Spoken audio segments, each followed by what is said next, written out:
Hi there everyone, welcome back to another video of Late Date Customs. I'm sure you guys aren't surprised anymore, but we bought another vehicle right here. And this vehicle right here is currently just I don't know anymore. We just kind of buy vehicles nowadays. We have some stuff to finish or to fix on this specific vehicle right here. This is a 2007 model Caddy we have right here. This is a bakkie, by the way. I would really like to keep and turn into a project, but unfortunately we can't turn all the cars we purchase into projects. But let me give you guys a walk around on this car real quick.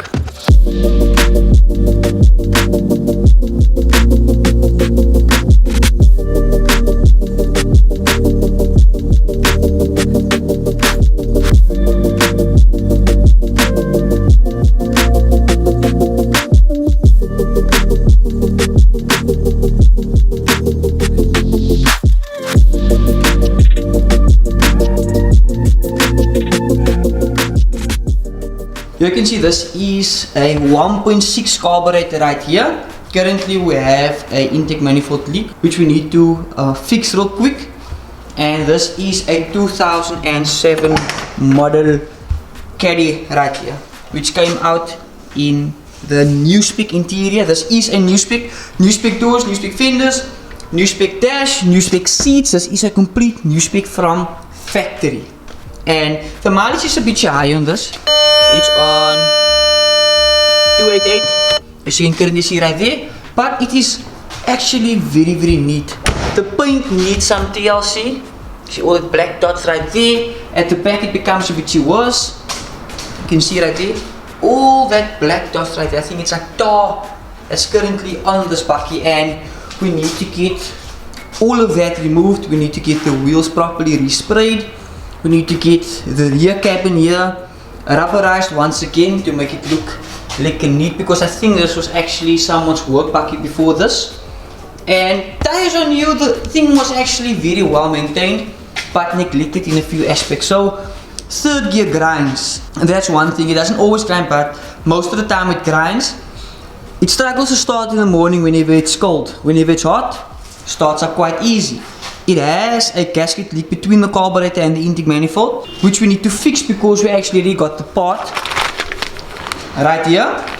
The bonnet cable actually opens a bit soir, so we need to get that fixed. We need to get that sorted down the line. We do have a new choke, which I actually bought for this bakkie, and we got a new choke handle right here, which I also bought. I bought all these items Pacific Space, by the way, so if you guys are interested, definitely check them out. They are based in Gordons Bay. I got this new heater valve which allows hot water to go into the interior fan, which results you can get some hot air in the cabin of the car. It's currently one of these pippies right here actually broke off, and I will be replacing it with this one, trying to fix that one in the future. I got this cover right here for the interior because that actually broke off as well. We got that, and the driver's side door handle is actually not for this bakkie, it's actually for the yellow car, because you can see here Tegan lost this chrome piece right here. He was driving the car and he lost it, but the main reason why it's actually gone is because of this. It actually broke off completely. You can see there it snapped off completely. It's still very much fast, but broke off completely.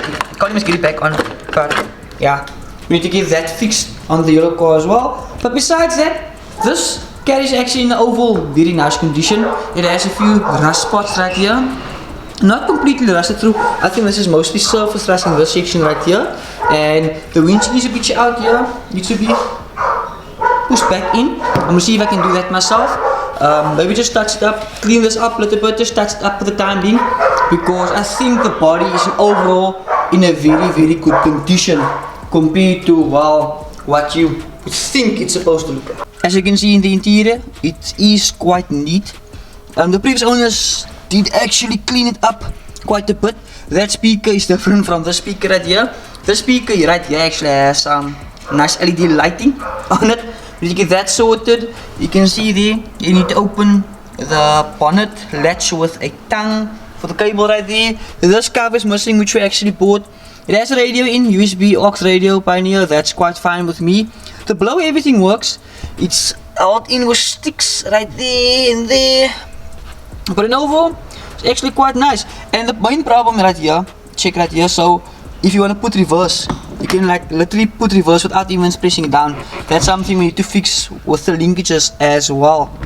Other than that, this bakkie is in a fairly good condition. This bakkie might be up for sale soon, but this is actually something I'm trying to work in to keep. But you guys know the saying goes, anything is for sale but the right price. At the current time, I'm sure you guys are probably wondering that why am I working on this caddy right here when, well, that car needs work, that car needs work, this car needs work. And it's because I need to get the blue car sold because the court's almost done. The court today is Monday, the court will be done I think Saturday. And I need to get the Conquest sold, so the Conquest is currently now for sale. This one will be my dad's new daily for a couple of days, weeks, months. I don't know, we never know like how long we keep the cars anymore. But an update on the B18. We dropped the crank today and the crank we got this time is perfect. So they're just gonna polish that crank. Once we get everything back from the engineers, hopefully it will be in this week. We can either start assembling that engine later in this week or hopefully early next week. Super excited for everything that's gonna go down. But the main focus is currently the carrier, and I'm sure you guys probably missed some Mark 1 content, so today we will be doing some basic stuff on a carburetor Mark 1 caddy. Let's get started. I'm gonna start off by removing this E40 induction right here. Get to that because the plate is right there at the back, and I'll get you guys to the timers for that. I'm gonna start stripping this area right here to get that valve off, and once we're done there, then we should be good to go. I think that might be the reason why the car is starting a bit, well, crappy. But if it's not that, I'm just gonna double check all the timing marks and make sure everything is fine. And unfortunately, I don't know how to work with the carburetor, but hopefully the carb is not the problem. So I'm gonna work around that for now.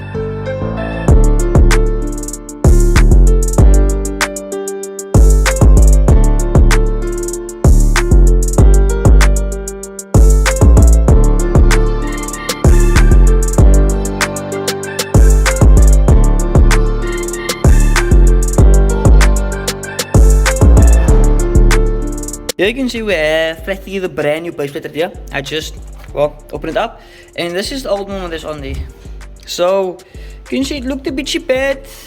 I'm not sure if this would have that effect on the bakkie, because the bakkie was actually struggling to start, like it was starting very bad, and I don't think the second stage opened up that great because this bakkie didn't pull that great, but it didn't really show too much overfueling out of the exit of the exhaust. So I think this was actually our problem, just a simple e-leak, and I hope it fixes it. But we will be using some, there we go, Victorine sealer just in case to get that sorted. And while we're actually busy, while we have to get the carburetor off, we have the carburetor right here. And honestly, I have no idea how a carburetor works. I'm going to be completely honest with you guys. I have no idea how this works. I have no idea how to adjust it, and I'm not even just gonna try it. I'm gonna leave it as is. Just gonna replace that plate right there, and that's about it. Funny thing is that after I bought the plate, I actually saw that Side Hustle Garage actually posted a aluminium plate of that prevents that from happening. So definitely check them out, because that's actually a very great design. If I knew that before I bought that, I probably would have ordered one by them, but unfortunately this time I can't wait. But if we do keep this bakkie long term, I'll definitely order up one by then. I got this section cleaned up right here. Don't forget to put these locker brackets on, or to tighten the nuts on them or the bolts on them. You have to fold up this bracket to prevent them from actually turning loose. Also, while we're here, we're gonna replace this choke cable, because I bought a brand new one laying there as well. So this thing's getting a lot of love, and it's a lot of news for me. I had a carburetor in this car the first time. I'm sure you guys were glued up that far with this build, but I never really scratched with it. So let's get to the installation part.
just a young update for everyone. I initially got the heater valve installed. You can currently see that this one right here is completely broken off. I'm hopefully going to try to fix this one because I actually need a heater valve for the yellow car, because the yellow car's one is actually aftermarket one and it opens the opposite way. So I need a heater valve for the yellow car. I wanted to buy two, but unfortunately they could only source one at the current time. If any of you guys could source me an original heater valve, I'll really appreciate it. I actually never went to Goldwagen to find out for one, so maybe I should actually do that. But I got the heater valve installed, and in order to do that I had to like drain some water. And to top off the water, I got the clutch cable actually located a bit better as well. Got the cable tie on right here. Got the bracket on properly there, so the clutch cable was perfectly sorted. I got the choke in as well, but unfortunately, whenever I pull out the choke, the buck is still like kinda idles rough. But after everything fitting on the carburetor plate and the clutch cable, the bucky still ran kinda weird. It ran a bitchy better, but not much. But when I checked out the dizzy was actually, well, turned back a bitchy. So I just advanced it a little and it became a bitchy better. It revs out much better at the current time. And I will be using this vehicle tomorrow to get to work.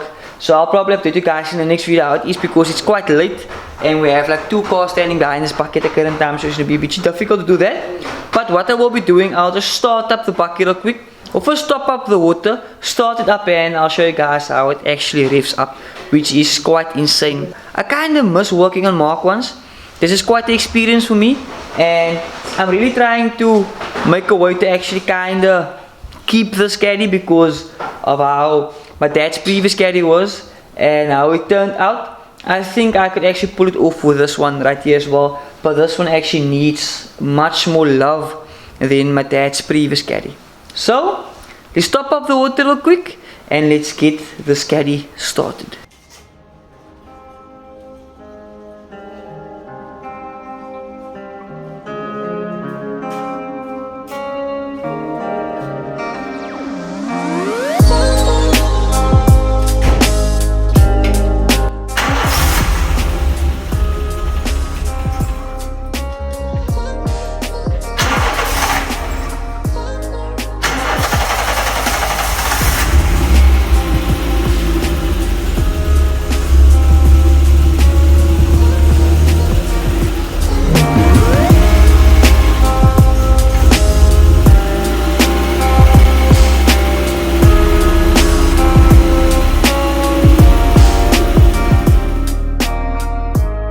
I just finished with the caddy. Unfortunately my phone died, so let me show you guys how the interior looks now.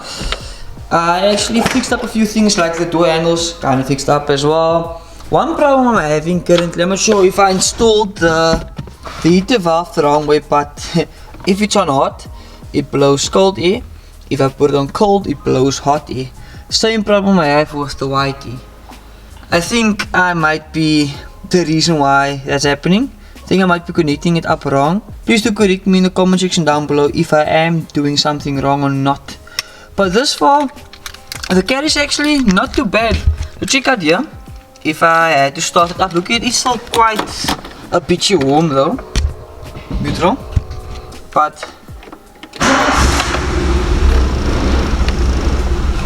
it's still a bitchy. You have to give it a few revs and then eventually like idles on its own, but when it's like super cold, then it's a bitchy tough, but it is quite decent for what it is. But when it's cold, actually it's a bitchy shaky, like expected with any carburetor. But when it warms up, it's actually quite fine. But for tonight, that will be all it.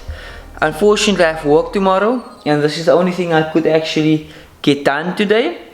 One thing I also like to mention at the end of this video is that I've seen one or two comments or a few comments that say just I'm explaining too much, and in this current time I'm just all about want to create content for you guys, and I'm really trying my best to create content, whatever content it kind of is, because as you guys can see, like the bolts are currently on pause because we're waiting for so many stuff. But once all the parts come back, it's just gonna take off from there. And another thing I would like to mention is the starting issue on this car is not 100% solved as yet. And one thing I do want to mention to you guys is that I did change the alternator. I did add the relay to the starter. I changed the starter to a low reduction starter. I'm running a 0 gauge wire from the starter to the battery for power. I'm running a 4 gauge wire from the battery's earth to the body's earth. I have a few earths in front, I have a few earths at the back. I did add a thicker wire to the alternator. I did check the regulator on the alternator, and it still doesn't solve the problem as yet. It is much better, to be honest, but the car only does that when it's hot. And I've know you guys mentioned that it might be drawing power here or something like that, but it's only when the car is hot. And I really personally think it might be a tune that might be out on the car. So maybe do comment down below if you guys think it could be that. That's just my hunch, but I think personally it could be that. But enough said. I hope you guys appreciate today's video. If you guys did, don't forget to smash the like button. But I'll see you guys in the next one, and hopefully we'll have some, well, more exciting videos to come. Peace out.